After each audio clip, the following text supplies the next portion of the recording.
Bradesco, entre nós você vem primeiro.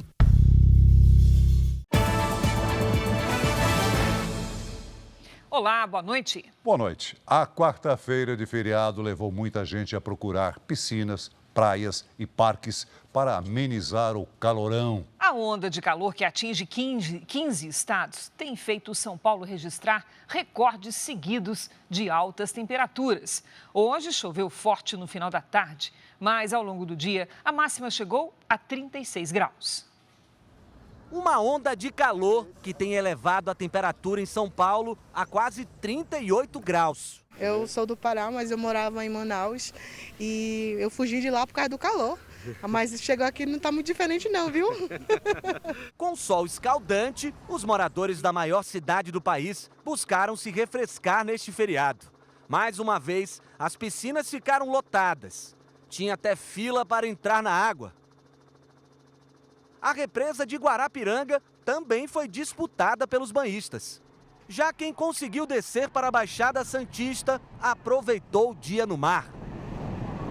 Tá um ventinho gostoso, né? O pessoal que tá descendo aí de São Paulo, vem aproveitar o mar, aí o clima tá uma delícia. Se não tem água para amenizar o calor, o jeito foi se contentar com os parques. Enquanto uns aproveitaram para fazer exercícios físicos na sombra, outros tiveram coragem e colocaram a cara e o corpo no sol. Aqui é a praia, a nossa praia paulistana, então é só curtir.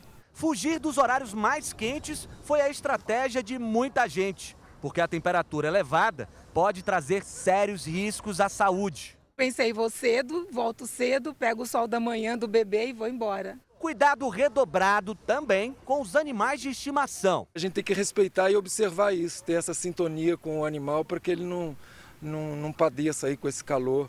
E a questão do asfalto também, que é muito quente, tem momentos que você tem que segurar ele no colo. A onda de calor ainda deve permanecer em São Paulo nos próximos dias. Desde o dia 10 de novembro, a Prefeitura da capital paulista montou uma operação disponibilizando 10 tendas como esta em locais estratégicos da cidade para atender principalmente pessoas em situação de rua. Só ontem foram mais de 25 mil atendimentos. Um espaço amplo de sombra para descanso das pessoas, distribuição de bonés, água fresca, suco, chá, mate fresco. O atendimento é aberto a toda a população em geral.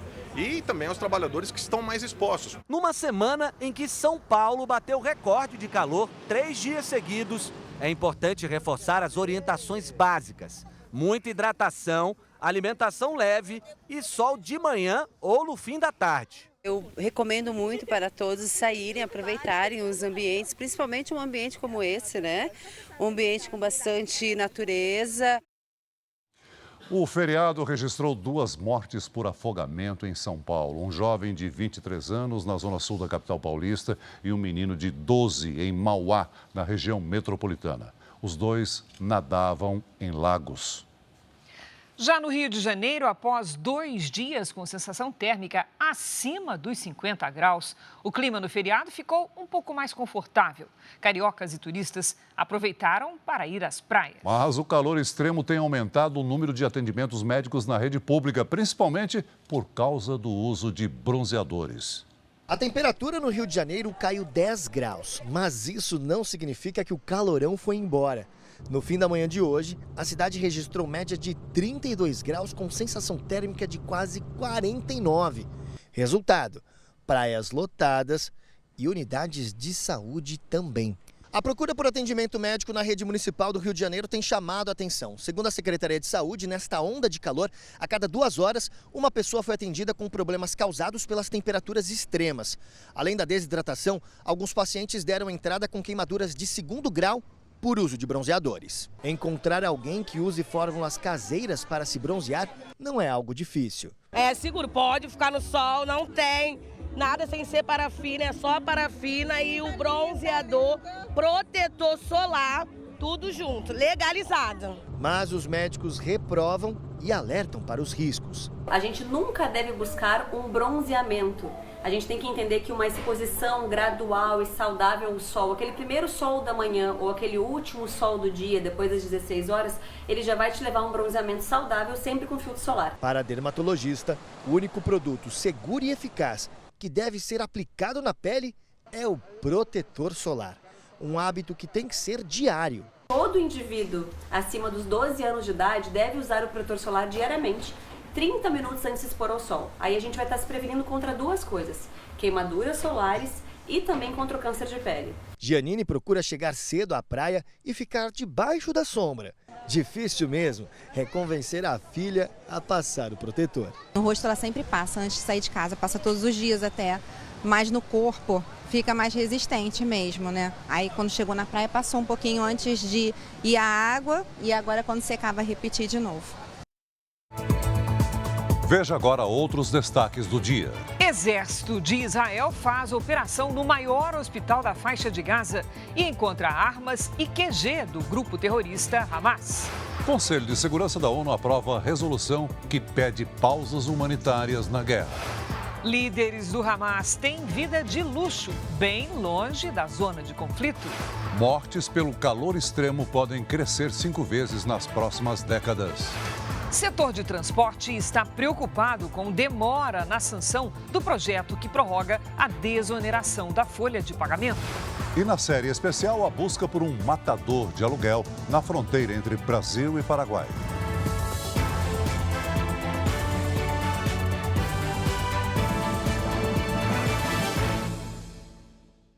Oferecimento: Bradesco. Comprar online com cartão virtual é fácil. O exército israelense fez hoje uma incursão no maior hospital da faixa de Gaza. Foram encontradas armas e sinais claros de que o local é usado pelo grupo terrorista Hamas.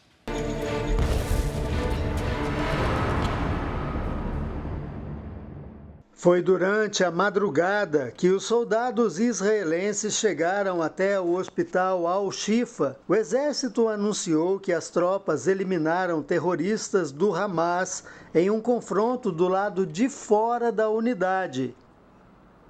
Neste vídeo, publicado pelas Forças de Defesa de Israel, os militares mostram que no prédio usado para exames de ressonância magnética, todas as câmeras foram encobertas.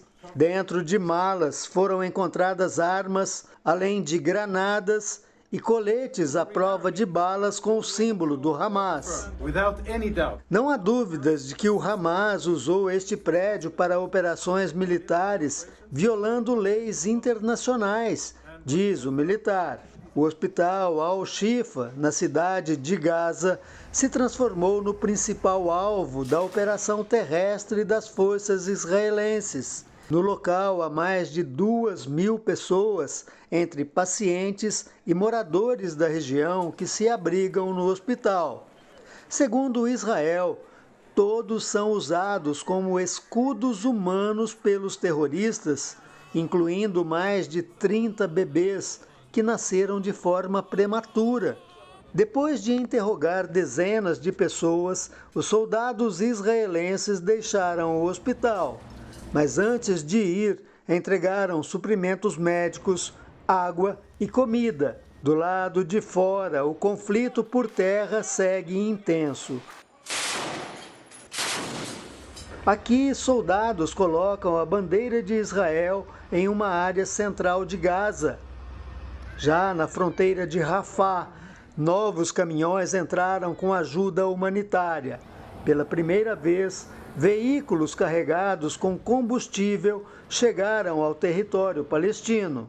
Além de medo e incerteza, a guerra representa também um duro golpe para quem vive do turismo em Israel.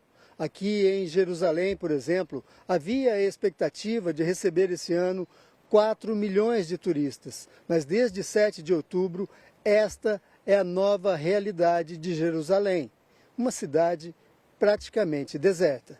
Nas ruas estreitas e milenares da cidade histórica, o que se vê são lojas com portas fechadas ou comerciantes esperando em vão por compradores. Eu recebia muita gente do Brasil, da Espanha e de todos os países. Estas ruas eram cheias de gente. Olha como está agora, ninguém mais vem aqui. diz o Gassan, que tem um comércio na região. Situação que surpreende e entristece Marcel, historiador brasileiro que há 20 anos trabalha como guia de turismo em Jerusalém.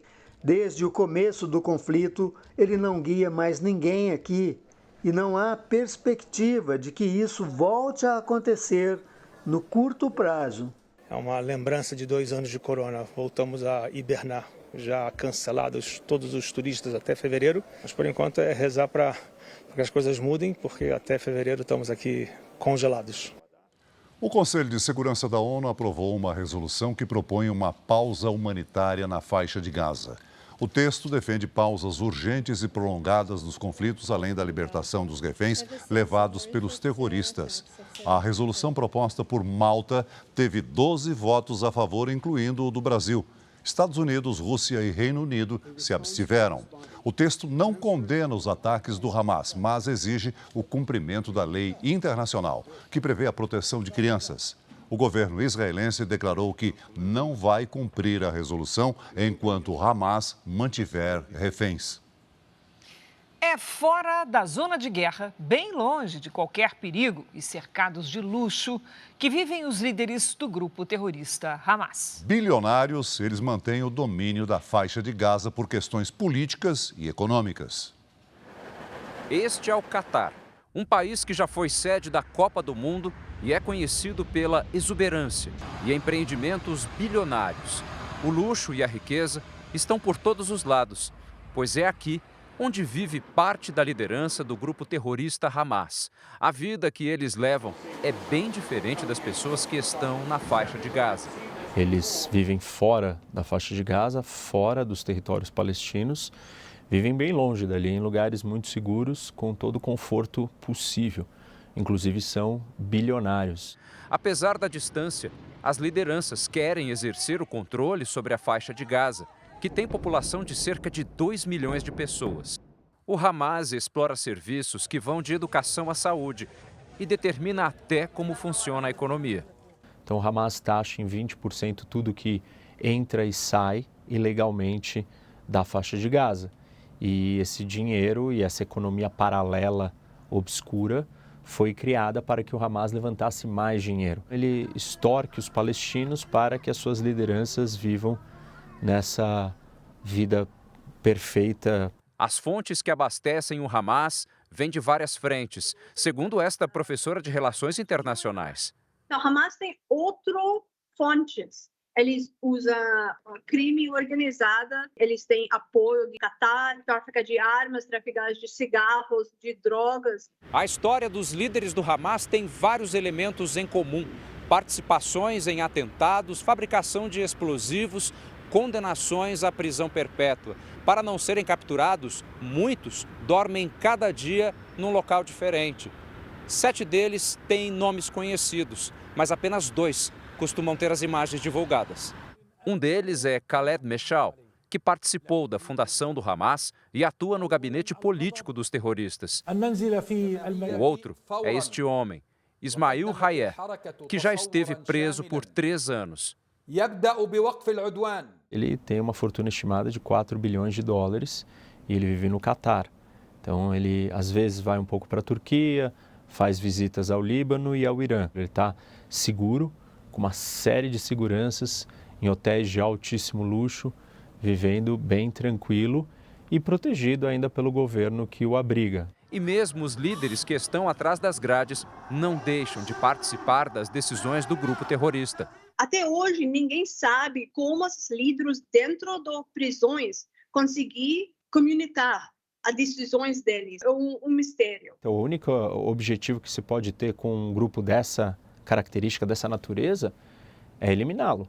Porque senão ele vai eliminar tudo por onde ele tocar, por onde ele passar. Sejam palestinos, sejam árabes, sejam muçulmanos, sejam judeus, sejam cristãos, sejam quem for. Ainda nesta edição, sobreviventes do Holocausto revivem traumas após o ataque terrorista do grupo Hamas. Com as altas temperaturas em quase todo o país, o consumo de energia bateu recordes esta semana. O Operador Nacional do Sistema Elétrico garante que consegue atender o aumento da demanda, que está diretamente ligado ao uso de aparelhos para amenizar o calor. A loja tinha acabado de abrir as portas e já tinha gente atrás de ventiladores. Tá muito quente, não dá para ficar sem ventilador. O Hugo passou em outras lojas antes de chegar aqui. Eu já passei em 3 shoppings e não tinha, só teve aqui. Quem consegue investir um pouco mais escolhe o ar-condicionado. Eu queria ventilador, né? Mas eu acho que o ventilador só vai jogar o vento quente na nossa cara.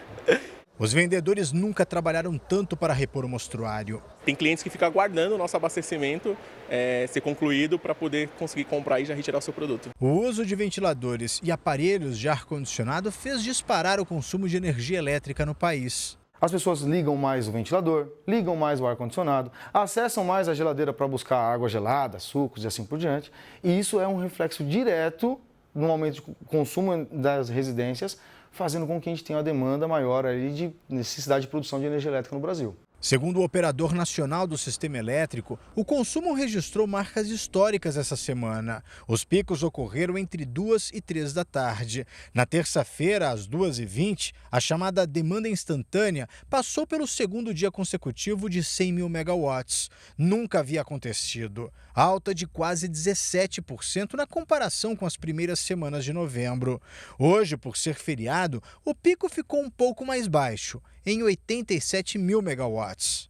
Nossa, que calor, tá quente, hein? O aplicativo aqui do meu celular tá mostrando que agora aqui em São Paulo, ó, tá em 35 graus. Mas essa semana a capital paulista chegou a registrar quase 38. Tá difícil, hein? Por isso, vale de tudo para tentar se refrescar. Aqui nessa casa, por exemplo, ó, o ar-condicionado fica ligado direto, dia e noite. Não dá para ficar em casa sem ar-condicionado ligado. Infelizmente não dá. São 5 cômodos no apartamento, todos com ar-condicionado. Tudo pelo conforto, mas com cuidados para evitar surpresas no fim do mês com a conta de luz nas alturas. Perturba muitos meninos, falam, pô, mas já tá bem girado, não tá suficiente isso, né? A gente pega e fala, mas tá bom, pai. Você gasta mais energia nesse período realmente, não tem como, entendeu? Mortes relacionadas ao calor extremo podem crescer 5 vezes nas próximas décadas. A estimativa foi divulgada hoje por uma das mais importantes publicações científicas do mundo. Temperaturas fora do comum. Sensação térmica acima dos 50 graus. Resistir a condições tão extremas será o nosso grande desafio no futuro, afirmam os cientistas. A saúde da humanidade está em perigo, alerta o mais recente estudo sobre os efeitos do calor no planeta. A pesquisa divulgada hoje pela revista médica The Lancet revelou que um aumento médio de 2 graus na temperatura do planeta pode fazer as mortes vinculadas ao calor aumentarem em quase 5 vezes até 2050. O levantamento ainda informa que em 2022, a população mundial foi exposta, em média, a 86 dias considerados fatais. Só nos Estados Unidos morreram 23.200 pessoas pela exposição ao calor no ano passado. E 2023 tem tudo para ser o ano mais quente já registrado em toda a história. De acordo com o estudo, pessoas acima de 65 anos serão as maiores vítimas. Entre elas, as mortes causadas por insolação aumentaram 85% desde a década de 90. Hoje, também, o órgão das Nações Unidas, que acompanha o clima no mundo, divulgou que a concentração de gases que provocam o efeito estufa na atmosfera atingiu um recorde no ano passado, o que deve dar origem a mais eventos extremos. De acordo com os cientistas, além de temperaturas insuportáveis, as mudanças climáticas já provocam escassez de chuva e aumento de pragas. Problemas que afetam diretamente a produção de comida no mundo e podem contribuir para o crescimento da mortalidade. As temperaturas elevadas vão exigir cada vez mais dos sistemas de saúde. Pesquisadores alertam que doenças como a dengue tendem a se espalhar, já que locais antes mais frios agora apresentam mais condições para a propagação do mosquito transmissor. Vamos então com a previsão do tempo, que hoje é com a Giovana Arizardo. Vamos saber com ela se essa onda de calor já chegou ao máximo. Olá, Giovana, boa noite. Como é que foi? Já chegamos no pico da onda de calor ou ainda tem mais dor de cabeça por aí? Tem mais dor de cabeça, chega amanhã, Cris. Vamos falar aqui. Boa noite para você, para o Celso e para você que nos acompanha. Nesta quinta-feira, várias cidades podem registrar recordes de temperatura do ano. Em São Paulo, a máxima de 38 graus pode ser a maior da história. Em Goiânia, Campo Grande, Teresina, faz 39 e 40 graus. A onda de calor continua também em outras capitais. Curitiba faz 31, Cuiabá 43, em Salvador também 31 graus, Manaus e Porto Velho 38. Nos próximos dias, as nuvens carregadas que estão no sul do Brasil ganham intensidade. A frente fria que se forma nesta quinta-feira chega para aliviar o calorão no interior do Brasil. Atenção, Rio Grande do Sul, Santa Catarina e Paraná têm chance de novas tempestades nas próximas horas, com possibilidade de granizo, ventania e transbordamento dos rios. Só não tem chuva nestas pequenas áreas em amarelo no mapa. A partir da próxima segunda-feira, as temperaturas diminuem em todas as regiões. A maior deve ser de 35 graus. Agora, no sábado, deve ter recorde de calor de 42 graus no Rio de Janeiro. Aí, na segunda-feira, cai para 32 graus. O primeiro Tempo Delivery de hoje é para o Silvio de São Fidélis, no norte fluminense. Oi, Silvio, vamos lá. Quinta e sexta-feira, com muito sol, máximas de 38 e 40 graus. No sábado, o calor aumenta para 42 graus, com risco de temporais à noite. Agora é a vez da Darli de Santa Inês, no Maranhão. Oi, Darli, boa noite para você. Comparado com o interior do Brasil, as temperaturas por aí estão bem mais agradáveis. Até sábado, máximas entre 32 e 33 graus, com uma pequena chance de chuva leve só para refrescar mesmo. E você, mande seu pedido pelas redes sociais com a hashtag você no JR. Cris e Celso, até amanhã. Obrigada, Giovana. Até amanhã.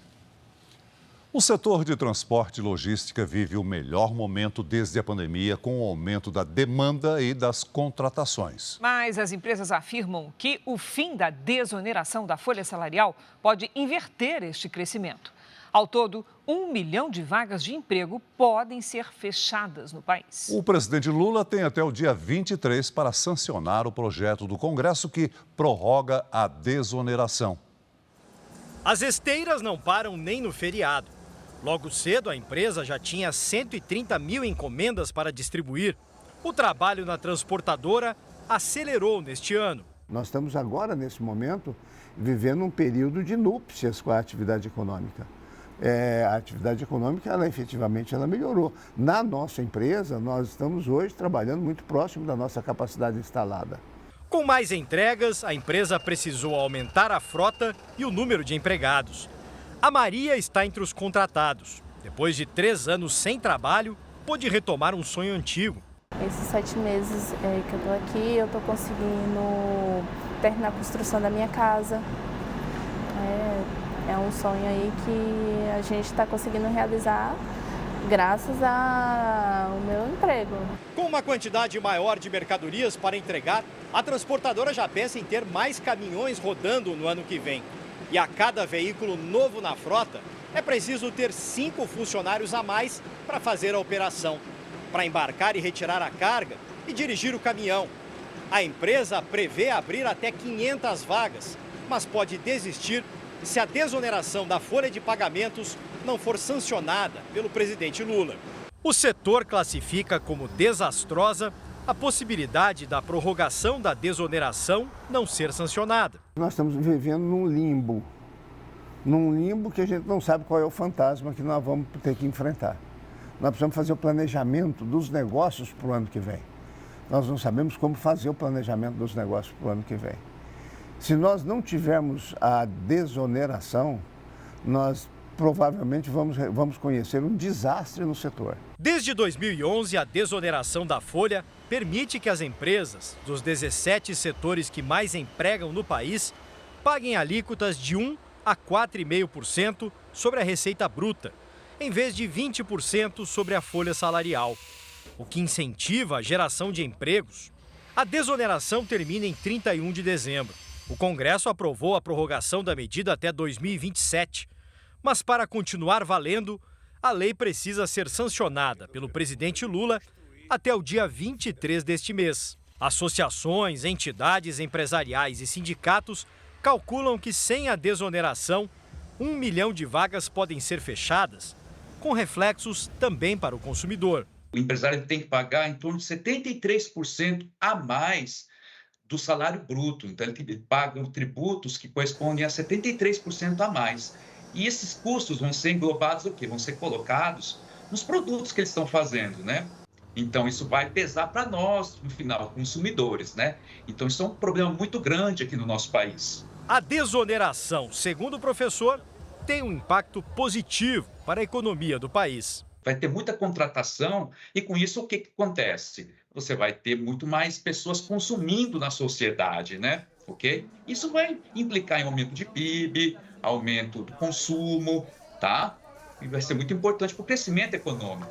A desoneração já havia sido prorrogada em 2021 pelo então presidente Jair Bolsonaro. O Supremo Tribunal Federal já analisou o assunto. Na época, o ministro Ricardo Lewandowski avaliou que a medida é constitucional. É a renovação da vigência de uma política que já vem desde 2011.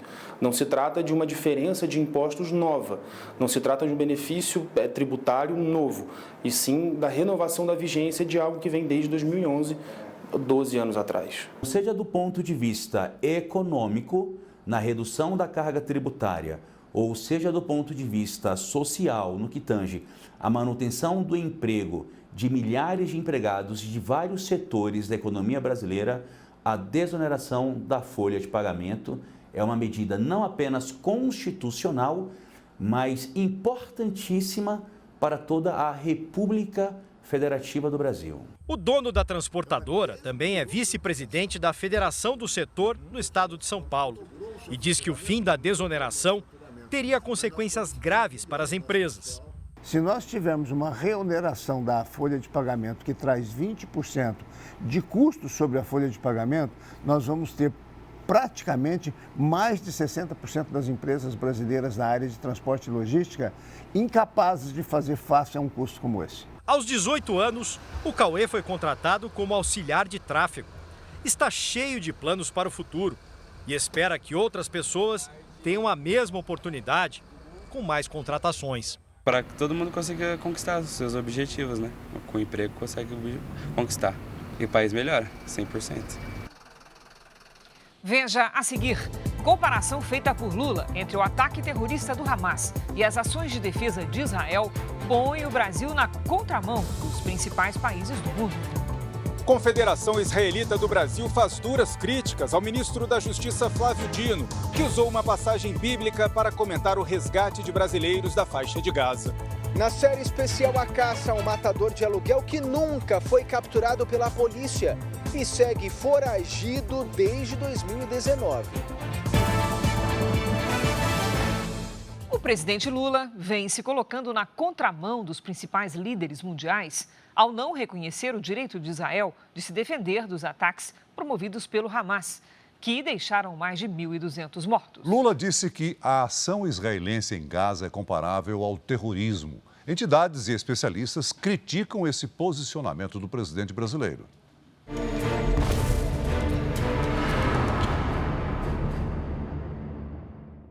Foi na visita do primeiro-ministro da Grécia a Berlim que o chanceler alemão Olaf Scholz aproveitou para reafirmar: Israel hat das Recht. Israel tem o direito e o dever de proteger seus cidadãos, disse ele. Scholz não é uma voz isolada na Europa. La France reconnaît le droit d'Israël à se défendre. A França reconhece o direito de Israel de se defender e proteger a população. Essas também foram as palavras do presidente francês Emmanuel Macron. No Reino Unido, o primeiro-ministro Rishi Sunak mantém a posição de apoio a Israel e voltou a dizer essa semana que o país precisa se defender contra o terrorismo, restaurar a segurança e trazer os reféns de volta para casa de acordo com leis internacionais. A União Europeia criticou ainda as táticas do grupo Hamas.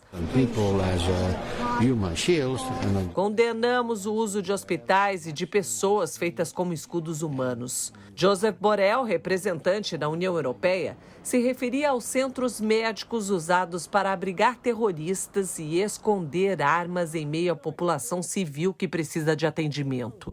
No Brasil, a posição do presidente Lula tem provocado reação negativa. Anteontem, ele voltou a comparar mais uma vez a ação de Israel com as ações terroristas do Hamas na recepção dos brasileiros e familiares que deixaram o conflito em Gaza. Horas depois, no programa Conversa com o Presidente, fez a mesma coisa. A atitude de Israel com relação às crianças e com relação às mulheres é uma atitude igual ao terrorismo. Não tem como dizer outra coisa. A ex-secretária de Estado americano Hillary Clinton, que é uma especialista em política externa, foi clara. Eles querem destruir Israel. Para Hillary Clinton, o Hamas não está interessado na paz. O presidente americano Joe Biden frisou: vamos continuar afirmando que Israel tem o direito e a responsabilidade de defender seus cidadãos do terror, disse ele. Este especialista em relações internacionais diz que a posição de Lula faz com que o Brasil se isole da comunidade internacional. E o que você vai fazer? O que Israel, como um país democrático, tem que fazer para proteger a sua população? Ela tem que eliminar esses lançamentos, né? Ele tem que eliminar quem é que está atirando, tem que eliminar as estruturas que estão sendo as responsáveis por atacar a sua própria população civil. A maioria dos brasileiros resgatados da faixa de Gaza desembarcou hoje em São Paulo. O grupo se disse aliviado por conseguir sair da Palestina. O avião da Força Aérea Brasileira pousou de manhã no Aeroporto Internacional de São Paulo, em Guarulhos, com 26 pessoas, entre elas 17 crianças. A estudante de 18 anos, Shahed Al-Banah, disse se sentir aliviada após deixar a zona de conflito. A gente está muito feliz, estamos aliviados, estamos mais calmos e estamos nos sentindo mais seguros aqui. Finalmente chegamos no Brasil. 17 repatriados que chegaram hoje a São Paulo ficarão em um abrigo para refugiados no interior do estado. 9 vão para a casa de familiares. O grupo tem ainda outras 4 pessoas que estão em Brasília e 2 que foram para Florianópolis. O voo que trouxe os brasileiros chegou segunda-feira à noite à capital federal e foi recepcionado pelo presidente Lula. Desde o desembarque, os repatriados receberam orientações para regularizar os documentos e conseguir o visto de permanência temporário no Brasil. O ataque do Hamas em 7 de outubro desperta memórias dolorosas em judeus que sobreviveram aos horrores do nazismo. O atentado do grupo terrorista contra Israel já é considerado um holocausto moderno. Os bombardeios na faixa de Gaza são uma resposta. Vieram depois dos ataques executados por terroristas do Hamas, uma demonstração de força de Israel para evitar que novos atentados ao povo judeu voltem a acontecer. Judeus que sobreviveram ao Holocausto comparam os ataques terroristas do Hamas ao genocídio comandado pelo exército nazista na Segunda Guerra Mundial. Em comum, o ódio contra o povo judeu. Eles relembraram histórias vividas há mais de 70 anos. O judeu Gabriel Waldman, de 85 anos, é um sobrevivente do Holocausto. Ele era muito pequeno na época, mas lembra bem o que viveu nas mãos dos nazistas. Fome, frio, sede e desconforto, essas coisas todas, né? E as bombas. Gabriel nasceu na Hungria e perdeu quase toda a família no Holocausto. Ele, ainda muito pequeno, e a mãe fugiram para tentar a vida no Brasil.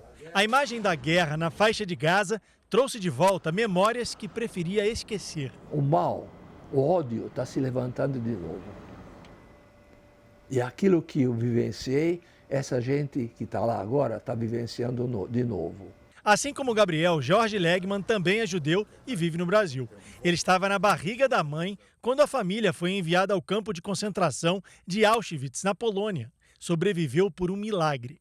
Assim que viu pela TV as imagens dos ataques terroristas em Israel, lembrou das histórias contadas pela mãe.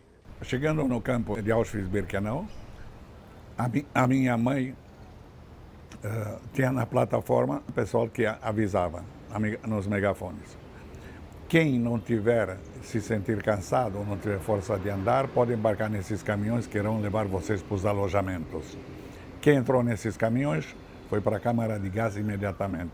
Depois ela foi selecionada para diversos campos de trabalho. No último campo, que era no grande campo de Dachau teve 14 subcampos, minha mãe e minha avó foram selecionados para trabalhar numa fábrica que ia produzir os aviões Messerschmitt. Era 7 andares embaixo da terra e de lá o avião ia sair para combate direto. George vê os ataques terroristas como um novo holocausto para os judeus. O que aconteceu dia 7 do mês passado, de outubro, lembra um holocausto moderno. O que significa o holocausto moderno? Foram usados outros tipos de métodos, atacaram-se a população civil,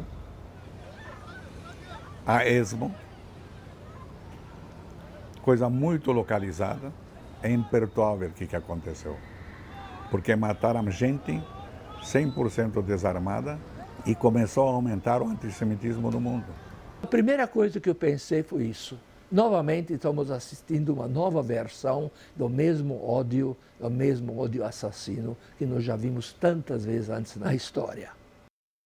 A Confederação Israelita do Brasil fez duras críticas ao ministro da Justiça, Flávio Dino. Quem traz os detalhes é o nosso colega Luiz Fara Monteiro, direto de Brasília. Olá, Fara, boa noite. Foi isso mesmo, Cris. Boa noite a você, ao Celso e a todos que acompanham o JR essa noite. O ministro Flávio Dino usou as redes sociais para fazer um comentário sobre a chegada de brasileiros resgatados da faixa de Gaza com uma citação bíblica. O ministro Flávio Dino é autoridade da vez a causar mais um desconforto na relação do governo brasileiro com Israel. Nas redes sociais, Dino publicou um trecho do Evangelho de Mateus, em que um anjo diz a José em um sonho para tomar o menino Jesus e a mãe e fugir para o Egito, porque Herodes queria matar o menino. O ministro continua que o Brasil seja esse Egito bíblico para as crianças que ele viu descerem a escada do avião e que os Herodes, todos eles, parem de massacrar as crianças, todas elas. A Confederação Israelita do Brasil criticou a mensagem. A CONIB afirmou que Dino evoca em redes sociais narrativas bíblicas para demonizar Israel e os judeus. Disse ainda que, num momento tenso como este, o ministro deveria estar focado em manter a segurança e a convivência harmônica na sociedade brasileira, mas fez o contrário ao postar mensagem que estimula o antissemitismo e o discurso de ódio. A Confederação Israelita pediu mais uma vez que o governo brasileiro tenha equilíbrio e serenidade para não importar o trágico conflito no Oriente Médio para cá. O presidente Lula já havia equiparado nos últimos 2 dias a reação de Israel na faixa de Gaza aos ataques terroristas do Hamas, o que repercutiu de forma negativa na comunidade judaica e entre especialistas e parlamentares. As declarações foram consideradas equivocadas e fruto de desconhecimento sobre a atuação do Hamas.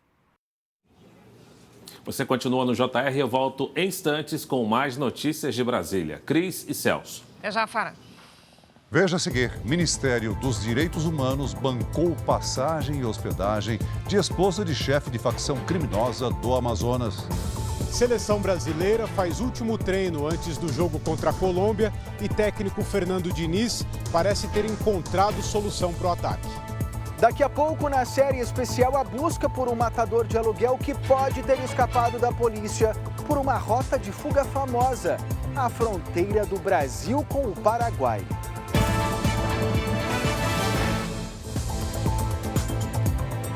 Vamos voltar a Brasília com Luiz Fara Monteiro. Fara, temos novidades aí no caso da mulher de um líder de facção que circulou pelo Ministério da Justiça em Brasília? Pois é, o mal-estar na esplanada dos ministérios continua, viu, Celso? O Ministério dos Direitos Humanos e Cidadania confirmou hoje que pagou passagens aéreas e diárias de hotel para a mulher conhecida como Dama do Tráfico do Amazonas. O Ministério revelou que o evento organizado na semana passada pelo Comitê Nacional de Prevenção e Combate à Tortura bancou passagens e diárias de todos os participantes. Segundo a pasta, foi o Comitê Estadual do Amazonas que indicou a participação de Luciane Barbosa Farias, mulher do chefe de uma facção criminosa. Em nota, o Ministério dos Direitos Humanos afirmou que solicitou aos comitês estaduais que indicassem representantes e que o Comitê Estadual do Amazonas, entre as 3 pessoas indicadas, fez constar o nome de Luciane como sua representante. O Ministério afirmou ainda que nem o ministro, nem a secretária, nem qualquer pessoa do gabinete do ministro teve contato com a indicada ou interferiu na organização do evento. Luciane também esteve em Brasília pelo menos outras 2 vezes neste ano para audiências no Ministério da Justiça. Ela participou de uma reunião com Elias Vaz, secretário nacional de Assuntos Legislativos, e se apresentou como presidente do Instituto Liberdade do Amazonas, que reivindica melhorias nas condições dos presídios. Luciane é apontada pelo Ministério Público do Amazonas como responsável por movimentar o dinheiro do marido, Clemilson dos Santos Farias, preso desde o ano passado. Ela também foi condenada a 10 anos de prisão por lavagem de dinheiro, associação para o tráfico de drogas e organização criminosa, mas responde em liberdade. Meu esposo está preso sim, pagando pelo erro dele, nunca levantei bandeira defendendo crime nenhum. Pela rede social, o ministro dos Direitos Humanos, Silvio Almeida, disse que é evidente que estes ataques difamatórios, claramente coordenados, têm como alvo central o ministro da Justiça, Flávio Dino. Lula também saiu em defesa de Dino. O presidente disse que o ministro vem sendo alvo de absurdos ataques artificialmente plantados e afirmou que as ações do ministério despertam muitos adversários que não se conformam com a perda de dinheiro e dos espaços para suas atuações criminosas. No Planalto, a avaliação é de que todos estes fatos estão sendo usados para minar a possibilidade de que Flávio Dino seja indicado ao Supremo Tribunal Federal. Dino é o nome de preferência de Lula, mas os acontecimentos desta semana fizeram outros candidatos ao Supremo se movimentarem, enquanto parlamentares de oposição ampliam os protestos contra o ministro da Justiça.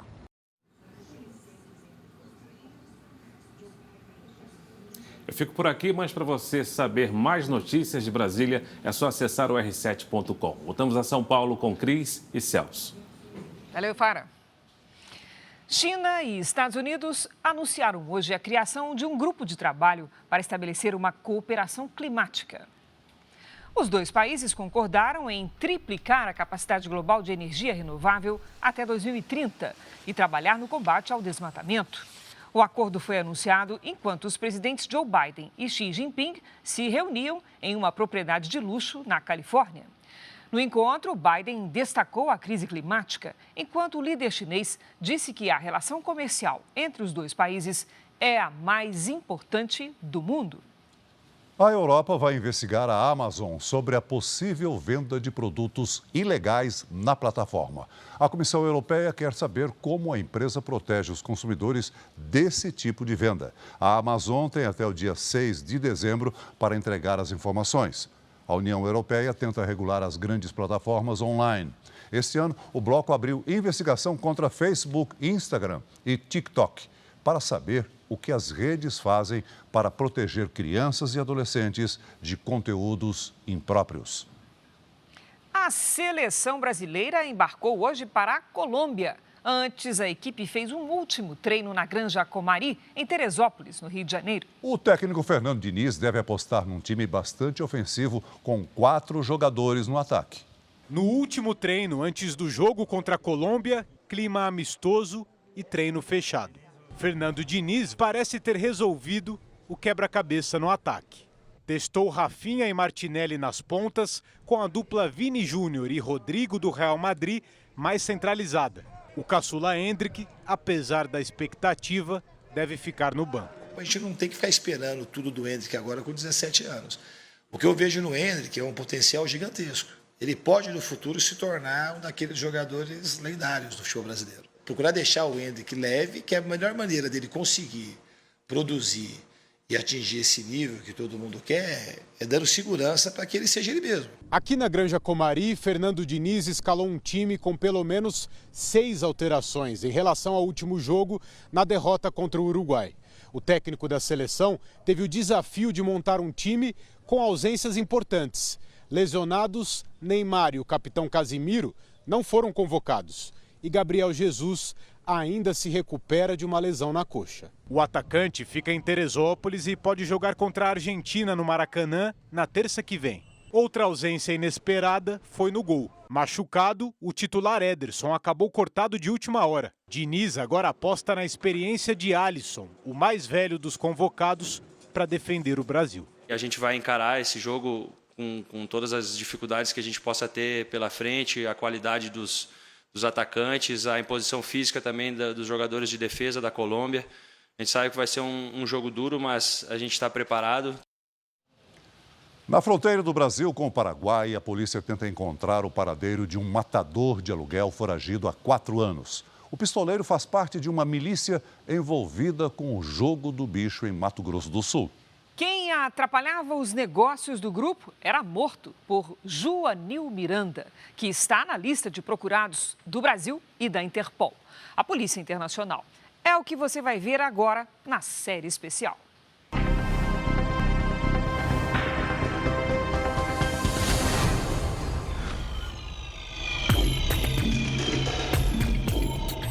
Joanil permanece hoje como um sujeito foragido. Joanil Miranda Lima, matador de aluguel, responsável pela morte de 3 pessoas, segundo o Ministério Público, e suspeito de envolvimento em mais 2 assassinatos, foragido desde 2019.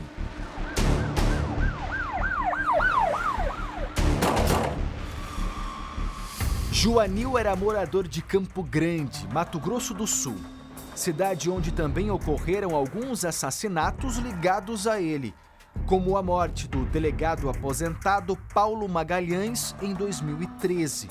De acordo com a investigação, os tiros foram disparados pelo comparsa de Joanil, o Zezinho. Os dois haviam sido guardas municipais em Campo Grande e tinham continuado amigos depois disso.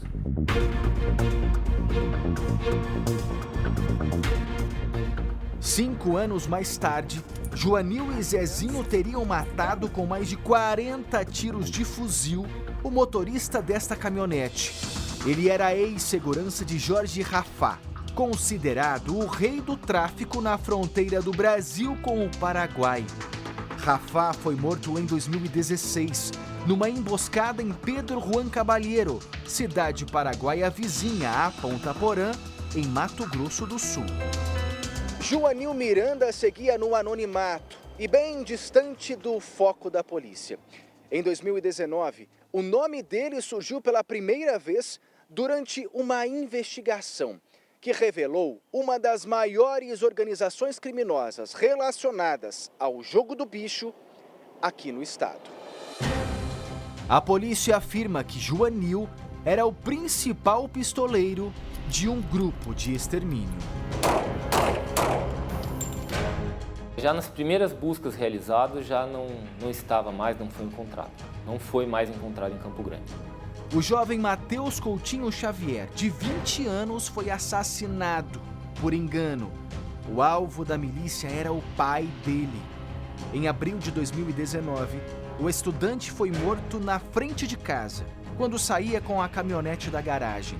Segundo a investigação, Joanil disparou uma rajada de tiros contra Matheus. Meu filho não teve a possibilidade de se esquivar, de nada. Foram 6 tiros de fuzil. Eu enterrei meu filho num caixão lacrado.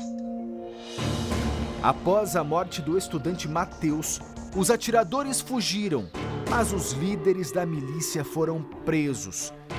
Joanil ainda não foi julgado. O objetivo é exatamente que ele seja preso e venha responder pelo crime que é atribuído a ele. Outro caso envolvendo Joanil e a milícia ainda vai a júri popular. A execução do empresário Marcel Colombo. As investigações apontam que Joanil matou a vítima dentro de um bar em outubro de 2018. Apesar das buscas realizadas pela polícia, Joanil Miranda não foi preso. e não há, até o momento, nenhuma pista do paradeiro dele. Uma das hipóteses dos investigadores é de que o criminoso tenha fugido para o Paraguai, por esta região que separa os dois países, uma fronteira onde o acesso ao território paraguaio é livre, sem qualquer restrição. Em pontos como este, apenas uma rua separa as cidades de Ponta Porã, no Brasil, e Pedro Juan Caballero, no país vizinho. Já em outros locais, uma simples marcação é a única referência para sinalizar o limite entre as duas nações. Fronteira seca, né? Facilita pelas estradas, cabriteiras e tudo mais, a fuga desses algozes de crimes. Os crimes praticados por Joanil levaram o nome dele a duas listas dos criminosos mais procurados do Brasil e de pessoas procuradas pela Interpol, organização que ajuda na busca por foragidos em todo o mundo. O trabalho de cooperação com policiais internacionais é fundamental para que a caçada a Joanil siga além das fronteiras brasileiras. Eu espero muito que ele seja, enfim, capturado e julgado, porque é a partir dessas condenações que traz um pouco de paz para as famílias, para o meu coração de mãe. Essa edição termina aqui e à 00:30 tem mais Jornal da Record. Fique agora com a série Reis. E logo depois de Quando Chama o Coração, tem Prova do Fazendeiro ao vivo em A Fazenda. Não perca! Record 70 anos tem a sua cara. Boa noite. Ótima noite para você.